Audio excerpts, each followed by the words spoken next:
The bus stop crouched at the edge of the road like an afterthought, a narrow strip of concrete boxed in by a rusted pole and a bench with peeling paint. Above it, a single streetlight flickered, throwing uneven circles of yellow onto the pavement.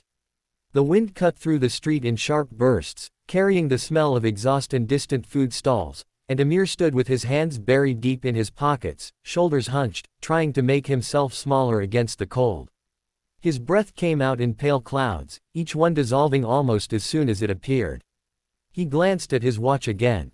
10 minutes late. Not unusual. The bus schedule was more of a suggestion than a promise, especially this late at night. His feet ached, the dull, throbbing kind of pain that settled in after hours of lifting and hauling at the warehouse. Every muscle felt stretched thin, like a rope pulled too tight for too long. All he wanted was to get home, peel off his clothes, and sleep until the alarm dragged him back into another identical day. That was when he noticed her. She stood a few steps away from the bench, arms wrapped tightly around herself, as if trying to keep her own warmth from escaping. Her posture was stiff, chin slightly lifted in a way that suggested stubbornness rather than comfort. She wore a simple, knee-length dress and thin flats, completely wrong for the biting cold. The wind tugged at the fabric, pressing it against her legs, and she shifted her weight from foot to foot, trying to keep her blood moving. At first, Amir told himself not to stare. It wasn't his business. Everyone had their own reasons for being where they were, dressed the way they were. But then another gust of wind tore down the street, harsher than the last, and she visibly shuddered. Not a dramatic motion, just a small, involuntary tremor that she seemed embarrassed by, quickly straightening as if hoping no one had noticed. He looked away, his jaw tightening. His jacket wasn't new, but it was thick and lined, the kind that trapped heat and refused to let it go. He'd learned long ago not to underestimate winter nights. His father's voice echoed in his head, practical and firm, telling him to always be prepared. Without the jacket, the ride home would be miserable, and the walk from the bus stop to his apartment even worse. Still, the image of her shaking lingered. She pulled out her phone, fingers clumsy in the cold, and pretended to scroll. Amir could tell she wasn't really reading anything. It was a shield, something to focus on so she wouldn't have to acknowledge how uncomfortable she was. He recognized the behavior. He'd done the same thing himself more times than he could count. His mind argued with him. You don't know her. She could refuse. She could think you're being weird. And what if the bus takes another 20 minutes? You'll regret it. Another part of him, quieter but steadier, reminded him of other nights, of his mother giving away food when they barely had enough, of his father offering rides to strangers when it meant staying up later than planned. Kindness, his parents had taught him, wasn't something you measured or negotiated. You either did it, or you didn't. Before he could overthink it further, his feet moved. "Excuse me," he said, his voice sounding rougher than he intended in the cold air. She looked up quickly, eyes sharp with surprise. For a split second, her expression was guarded, calculating. Then she really looked at him, his tired face, the dark circles under his eyes, the way he stood slightly hunched from fatigue, and her shoulders relaxed just a fraction. "Yes," she replied. "You look really cold," he said, gesturing vaguely toward her arms. The words felt inadequate, too small for what he was trying to say. He tugged at the zipper of his jacket. "Please, take this." Her eyes dropped to the jacket as if it were something unreal. "Oh, no," she said immediately, shaking her head. "I can't. You'll freeze." "I won't," he said, though he knew that wasn't entirely true. He shrugged out of it anyway, the cold biting instantly through his sweater. He held the jacket out to her, suddenly aware of how exposed he felt without it, not just physically but emotionally too. The bus should be here soon. She hesitated, fingers curling into the fabric of her dress as another gust of wind swept past them. Amir could see the battle playing out on her face, pride against necessity, caution against relief. Finally, she reached out and took the jacket, slipping it on with careful movements, as if afraid it might disappear if she wasn't gentle. The change was immediate. She exhaled, a long breath she'd clearly been holding, and her shoulders dropped. "Thank you," she said softly. "Really, you didn't have to do that." "I know," Amir replied. The words came easily, without any trace of resentment. He meant them. They stood there together, a little closer now, sharing the small island of light beneath the street lamp. The cold still wrapped around them, but it felt less aggressive somehow, as if the simple act of kindness had taken some of its edge away. "I'm Elena," she said after a moment, extending her hand from the sleeve of the jacket. "Amir," he replied, shaking it.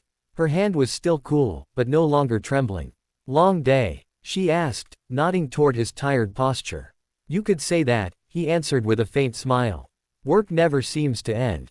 She laughed quietly, the sound surprised and genuine. "I know the feeling." They didn't talk much after that, just small, easy comments about the unreliable buses and the early arrival of winter.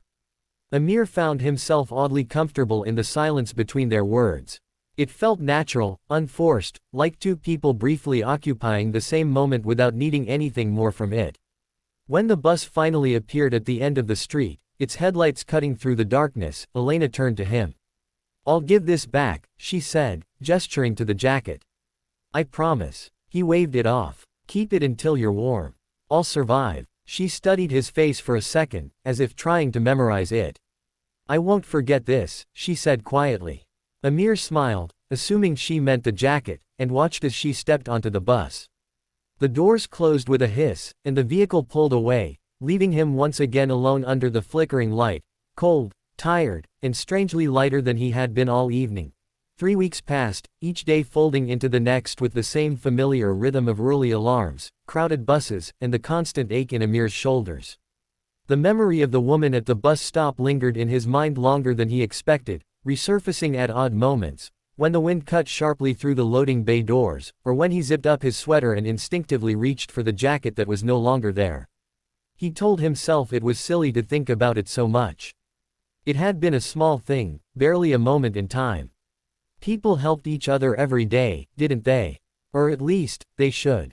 On a gray Tuesday morning, his supervisor, Mr. Khalid, stopped him just as Amir was about to clock out. "Don't go anywhere yet," he said, adjusting his glasses. "There's a meeting upstairs. Management wants a few floor workers present."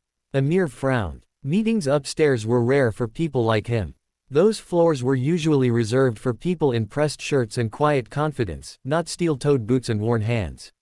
"Me?" he asked, half certain there had been a mistake. "Yes, you, Mr. Khalid replied. "Clean up a bit and come along." Amir washed, his hands in the breakroom sink, scrubbing away layers of dust and grime that never seemed to fully disappear. One of his co-workers lent him a tie from a locker, slightly too short but serviceable. As he followed Mr. Khalid through the building, the walls seemed to change color, the air itself growing calmer the higher they went. By the time they reached the conference floor, Amir felt like an intruder in someone else's life. The conference room was all glass and polished wood, sunlight spilling across a long table surrounded by high-backed chairs. A few people were already seated, murmuring quietly, tablets and notebooks arranged neatly in front of them. Amir took a seat near the end, hands clasped tightly in his lap, heart thudding harder than it ever did during physical labor. Then the room shifted. The door opened, and conversation fell away almost instantly. A woman entered, followed by 2 assistants. She moved with ease, every step deliberate, as though the space belonged to her by right. Her coat was elegant, her posture straight, her expression calm and observant. Amir's breath caught in his throat as recognition struck him, not because of her authority, but because he remembered her standing beneath a flickering streetlight, arms wrapped around herself, teeth chattering in the cold. Elena. For a fraction of a second, her eyes scanned the room in a professional sweep. Then they landed on him, and something changed. The practiced neutrality softened into warmth, and a small smile curved her lips, one that was unmistakably personal. "This," she said, taking her seat at the head of the table and gesturing gently in Amir's direction, "is the man I wanted you all to meet." Every gaze in the room swung toward him. Amir straightened instinctively, heat flooding his face. He opened his mouth to speak, then closed it again, unsure what words were expected of him. Elena leaned forward slightly. "A few weeks ago," she began, her voice steady but thoughtful, "I had a difficult day. Long meetings, bad news, and a schedule that left little room to breathe. That night, I was waiting for a bus, underdressed for the cold and completely lost in my own thoughts." Amir's pulse hammered as he realized what she was doing. "I was shivering," she continued, "and trying very hard to pretend I wasn't. A stranger noticed. He didn't know my name, my job, or my position. He didn't ask for anything. He simply took off his jacket and offered it to me. Murmurs rippled softly around the table. That stranger, Elena said, turning her gaze fully back to Amir, was one of our warehouse workers. The room was silent now, the kind of silence that pressed in on the ears. Amir felt exposed, like every tired night and unspoken worry had been laid bare in front of these people. What struck me most, Elena went on, was not the jacket itself. It was the ease with which he gave it. He didn't hesitate. He didn't calculate. He saw someone uncomfortable and chose to help. She paused, letting her words settle. It forced me to reflect on what kind of company we are, and what kind of leadership truly matters. She outlined changes then, investments in worker safety, revised pay structures, new training programs designed to promote from within rather than always hiring from outside. As she spoke, Amir slowly realized that this meeting wasn't just symbolic. It was real, tangible, the kind of change people like him talked about in break rooms but rarely saw. When she finished, Elena turned back to him. Amir, she said, saying his name clearly, we'd like to offer you a position in our logistics training program. It's a step toward supervisory work, if that's something you want to pursue. The words didn't fully register at first. Me? He asked quietly, the same question. As before, but this time weighted with disbelief. Yes, she replied, smiling. You. The meeting ended in a blur. People filed out, some nodding at him with newfound respect, others offering quick congratulations. Amir stayed seated, afraid that if he stood too quickly, the moment would shatter like thin glass. Elena approached him near the door. Up close, she looked less like an untouchable executive and more like the woman he'd met that night, thoughtful, human. I tried to find you earlier, she said, folding her hands in front of her. To return your jacket. He chuckled softly, shaking his head. I figured it did its job. It did, she said. And so did you. He hesitated, then spoke honestly. I didn't do it because of who you were. I didn't know. I know, Elena replied. That's why it mattered. They walked together toward the elevator. That night, she said, I'd forgotten what it felt like to be seen without a title attached. You reminded me. The elevator doors opened. Amir stepped inside, then turned back. Thank you, he said, unsure if the words were enough.